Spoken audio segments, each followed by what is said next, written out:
Range এলাকাটা হবে।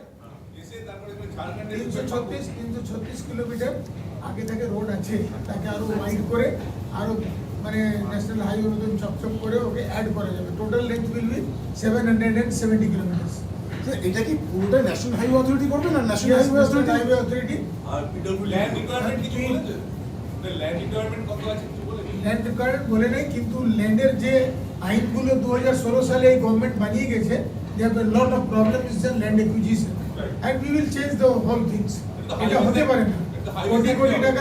কোটি টাকার আমরা প্রজেক্ট করেছেন, লাস্টে একজন মানুষ বলবে আমি জমি দেবো না, আর আপনার পুরো প্রজেক্টটা হেল্ড আপ হয়ে যাবে। এটা হতে পারে না। কিন্তু এটা তো হাইয়েস্ট একটা অ্যাকুইজিশন হবে, হতে পারে না। Yes. পিডব্লিউডি কি ভূমিকা এই রাস্তাটার ক্ষেত্রে? তাদের প্ল্যানিং, তাদের কিভাবে রাস্তাটা যাবে, ওদের যে পুরো ডিপার্টমেন্ট আছে, দে উইল গাইড। আর যেখানে যেখানে ওদের রাস্তা আছে, that will be included in the highway. আমরা স্টেট আর সেন্ট্রাল